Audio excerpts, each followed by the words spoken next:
Bonjour à vous, ici Francis Gendron et bienvenue dans cette émission Districtement Habitat. Alors, pour cette occasion, je me suis entouré d'une équipe absolument exceptionnelle. Alors, bonjour tout le monde. Bienvenue. Bonjour. Bienvenue. Premièrement, à ma gauche, j'ai Benoît Lavigueur. Benoît est un conférencier, consultant, expert et entrepreneur général reconnu en bâtiment écologique. Avec ses entreprises, il s'est vu remettre plusieurs distinctions, dont celui du constructeur de l'année ainsi que de Climate Hero. Pas rien quand même. Il a accompagné plus de 1000 projets écologiques depuis 2005. Il a réalisé 4 projets écologiques personnels, dont 2 maisons modèles expérimentales qui ont été visitées par plus de 5000 personnes. Il est également impliqué dans de multiples comités pour faire avancer la cause du bâtiment durable, en plus d'enseigner les notions du bâtiment écologique chez Solutionnera et Écohabitation. Bienvenue Benoît. Merci beaucoup. William Murray, William travaille comme entrepreneur général depuis plus de 10 ans. Fort de son intérêt particulier en sciences du bâtiment, il s'efforce d'intégrer le meilleur des nouvelles technologies à ses projets, qui varient de construction Passive House à des rénovations et de la restauration de maisons centenaires. Constructeur certifié Passive House, il a réalisé en 2017 avec son équipe la Maison des Sources, qui a été certifiée LEED Platine. Elle fut également la première construction neuve au Québec à atteindre la certification PHIUS, Passive House Institute. Bienvenue. Merci beaucoup. Bienvenue, William. Et Étienne Vigneron, qui est avec nous également. Donc, Étienne Vigneron est charpentier menuisier depuis 2008. Il s'est lancé comme mission de combattre les changements climatiques par l'entremise de la construction écologique. De par sa vaste expérience sur le terrain, construction conventionnelle, rénovation de chantier, chantier de type Earthship, maison en paille et maison haute performance. Il a construit en 2017 sa maison certifiée LEED Platine et suivi la formation de Passive House Institute US. Il est cofondateur de Éconovation avec son associé Simon Gaudreau afin de se spécialiser dans la construction de maisons écologiques à haute efficacité énergétique. Alors, bienvenue, Étienne. Merci de me recevoir. Est-ce que c'est possible de construire, peut-être, je dirais, pour commencer, là, en date d'aujourd'hui, est-ce que c'est possible de construire des maisons qui n'auraient pas besoin de chauffage et de climatisation, même dans le froid québécois, donc ici, par exemple? C'est le principe de la loi de Pareto. Donc, le premier 80% d'impact demande 20% d'effort et le dernier 20% d'impact va demander 80% d'effort. Ouais. C'est le même cas avec l'efficacité énergétique d'un bâtiment. Okay. Une maison moyenne au Québec va consommer à peu près 1 500 à 2 000 $ de chauffage. Ouais. C'est assez facile de descendre à 500 $ par année. Ouais. Mais passer ce cap-là, c'est beaucoup moins rentable et plus difficile parce que finalement, toutes les choses simples qui avaient beaucoup d'impact ont déjà été faites.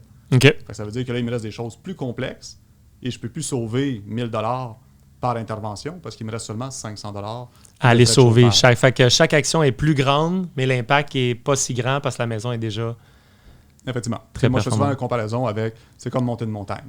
Ouais. Monter un 1000 mètres, ça demande un défi. Mais monter une montagne de 5000 mètres, c'est pas l'équivalent de 5 fois 1 000 mètres. C'est beaucoup plus de travail. Le dernier 1000 mètres, il est pas mal plus rare. Donc, c'est un peu la même logique. Fait que je serais curieux d'entendre comme un peu des chiffres par rapport à ça, par rapport à c'est où qui est intelligent d'aller par rapport, tu sais, on a le code du bâtiment qui est à un certain niveau. On peut aller plus loin qui est, bon, disons, la haute performance. Puis là, il y aurait l'ultime, tu sais, ultra isolé, ce que vous dites qui ne vaudrait pas la peine. Fait que en chiffres, soit tu l'as nommé un petit peu en dollars par mois, mais soit en valeur isolante par rapport au code du bâtiment pour que les gens se situent. Je serais curieux d'explorer ça avec vous. Ben, dans le fond, ça vaut toujours la peine de calculer chaque fois que je fais une intervention, quel est mon coût versus quel est mon impact. Ouais. Parce que c'est facile de dire je vais mettre 1 000 $ là, 1000, puis les gens, des fois, ne prennent pas la peine d'évaluer où est-ce que je suis mieux de mettre mon effort. Ouais. On pense beaucoup aux coupes de mur. Puis moi, c'est une question que j'entends depuis mes débuts il y a 15 ans. C'est quoi la meilleure coupe de mur? Ouais. Et tout le monde parle d'isolation alors que l'étanchéité est beaucoup plus importante. Que l'isolation. C'est ça. Fait que l'important, c'est de comprendre ce 2 000 $ de chauffage-là, à quel endroit il s'en va. Ouais. Et les deux plus grands consommateurs, c'est vraiment les portes et fenêtres et les fuites d'air. OK. C'est vraiment là qu'on va mettre l'énergie, justement, dès le départ. OK. C'est quoi les avantages? Tu sais, c'est quand même plus de travail, s'assurer que la maison est étanche, bien construite. Pourquoi les gens qui regardent ici, regardent l'émission, auraient un intérêt? C'est quoi les avantages d'avoir une maison haute performance, qu'on pourrait dire? La meilleure comparaison qu'on peut faire, c'est si vous êtes une gang d'amis qui allait monter une montagne. T'aimes ça, les montagnes, toi? J'aime ça. Je manque de temps pour y aller, mais oui, j'aime ça. Juste de comparer entre la personne qui est bien habillée et celle qui est mal habillée. comment est-ce qu'elle Comme va de trouver sa plaisir dans journée. l'expérience. Effectivement. Si je suis trop humide, dans le fond, si j'ai froid, quoi que ce soit, ça change tout. Fait que c'est sûr que c'est plus extrême de monter de montagne qu'un bâtiment de maison, mais c'est un peu la même chose. D'avoir un bâtiment étanche versus un bâtiment qui a des fuites d'air. On connaît toutes des vieilles maisons que tu es en plein hiver puis tu sens vraiment la fraîcheur là, qui arrive directement sur toi, puis c'est vraiment désagréable. Un autre élément, justement, d'installer du triple vitrage. En fond, les fenêtres à triple vitrage au lieu du double vitrage qui est plus conventionnel, ça fait une énorme différence. Est-ce que, juste pour savoir, parce qu'on ne l'a pas nommé tantôt, c'est tout du triple vitrage que vous utilisez dans les maisons? Triple vitrage? Uniquement partout. Effectivement. Cool. Ça permet de, tu sais, comme nous, justement, le bâtiment performant qu'on a fait, on peut s'asseoir sur la tablette de fenêtre, même en plein hiver, et il fait moins 30 de l'autre côté, puis je suis quand même confortable. Fait que j'ai pas la sensation de fraîcheur, j'ai plus le givre non plus là, qu'on connaît traditionnellement dans une porte. Fait que finalement, moi, je trouve qu'on vient comme gagner du pied carré. Parce qu'on n'a plus peur de se coller sur la porte. On n'a plus peur des... c'est ça. On perd pas un pied ou deux qui est plus inconfortable en hiver que ces éléments-là. Une maison haute performance, ça coûte sûrement plus cher. J'aimerais ça vous entendre là-dessus. Comment ça coûte de plus? Puis comment vous le voyez? Puis comment vous justifiez que ça vaut la peine par rapport au code qu'on disait qui est peut-être 2 fois moins bien isolé, étanche et tout ça? Une belle étude qui avait sorti des cohabitations il y a quelques années qui comparait justement 3 fois le même bâtiment avec des niveaux de performance différents. Donc, il parlait de la maison au code. Qui est déjà une bonne maison, parce qu'on le sait que si tout le monde respectait le code, ça serait déjà mieux que... on aurait des bâtiments déjà durables aussi. Et il comparait justement un bâtiment avec une basse consommation, qu'on appelle, et il y avait la haute performance.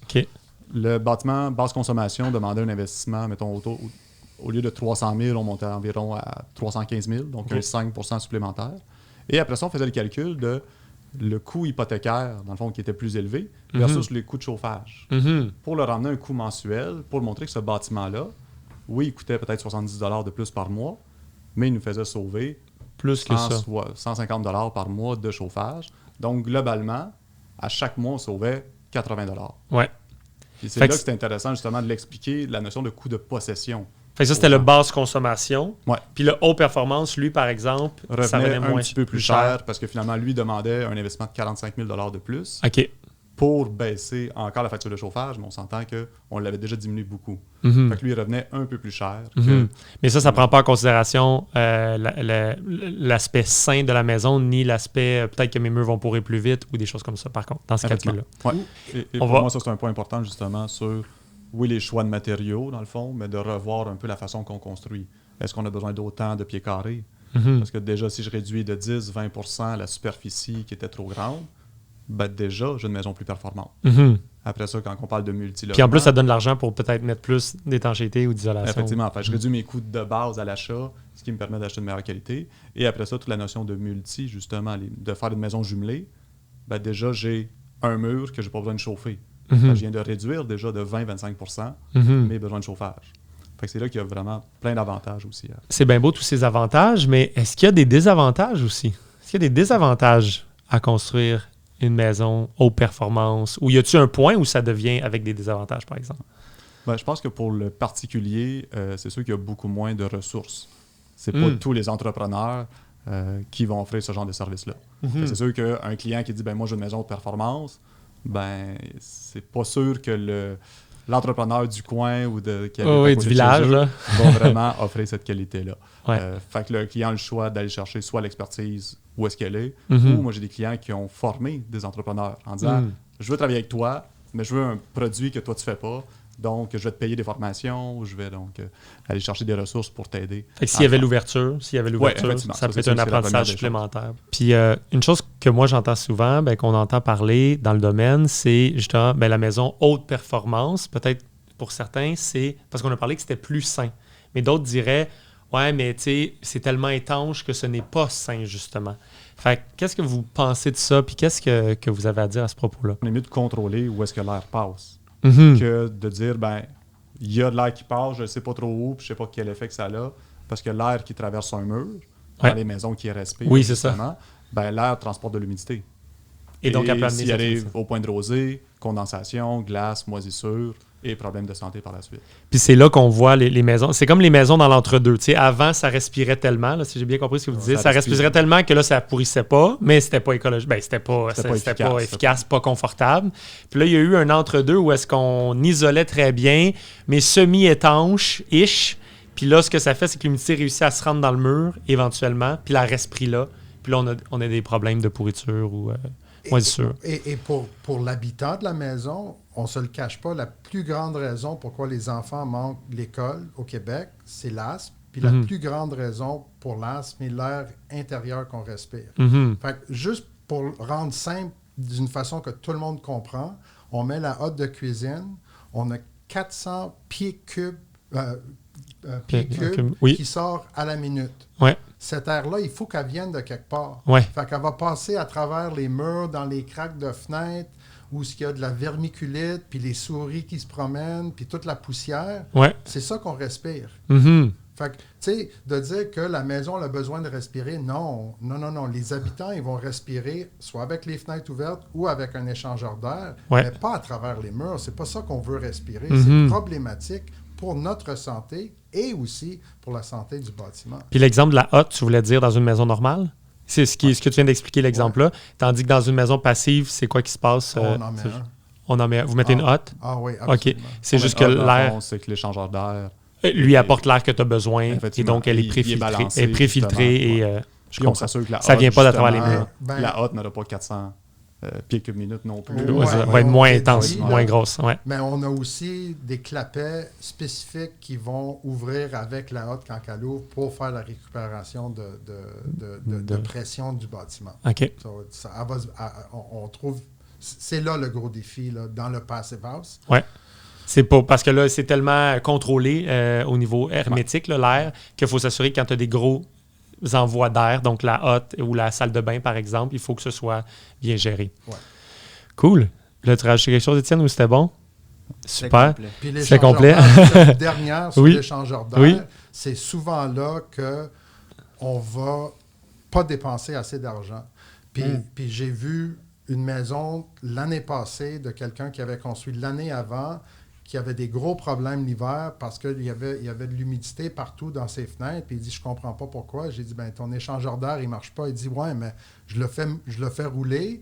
Puis mes chambres à coucher sont toutes super froides parce que l'air qui sort de l'échangeur d'air est froid. Ah, OK. Fait qu'il voulait plus le faire. Il n'est pas assez efficace. Ouais. Fait que l'on le ferme. So, là, on met toutes sortes de pression sur l'enveloppe du bâtiment parce qu'on prend des douches, on fait bouillir du spaghetti, etc. Ouais.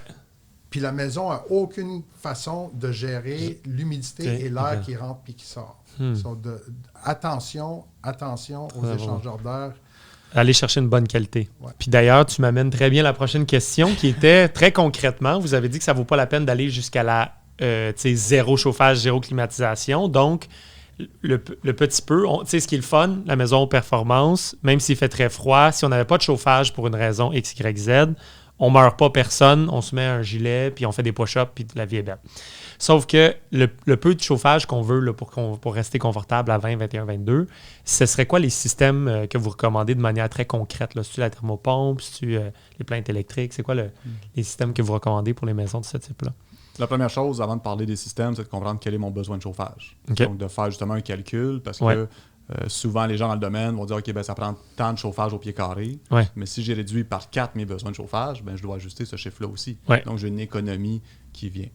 Réellement, le seul besoin qu'on a, ça serait des plaintes électriques. Okay.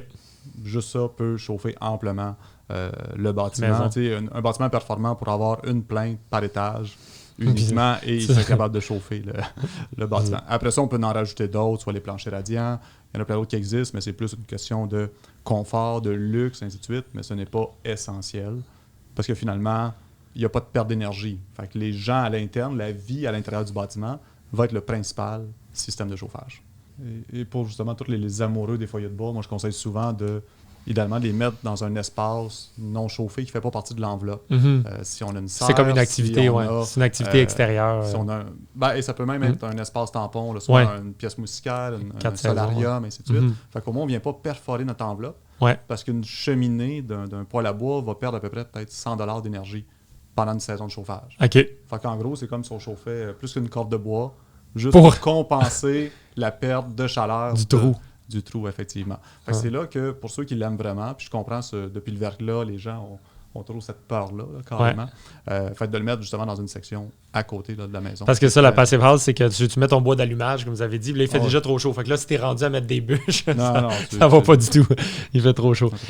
Est-ce que c'est possible de rénover des maisons actuelles en haute performance ou du moins plus performante? Ou c'est quoi qui est possible de faire avec ce qui est déjà construit? C'est ça. Parce qu'il y a vraiment deux moments dans la vie d'un bâtiment qu'on peut vraiment améliorer l'efficacité. Lorsqu'on rénove l'extérieur ou est-ce qu'on fait une rénovation majeure à l'intérieur. Ouais. Parce que quelqu'un qui dit « je change ma cuisine puis je veux améliorer l'efficacité de ma maison », c'est plus limité, effectivement. Ouais. Mais assez facilement, on peut augmenter l'étanchéité d'un bâtiment de 20-25 %. Okay. C'est sûr qu'on ne tombe pas dans les normes des passive house, et ainsi de suite, mais il y a quand même des belles étapes assez faciles à faire. Avec quoi? Avec les fenêtres?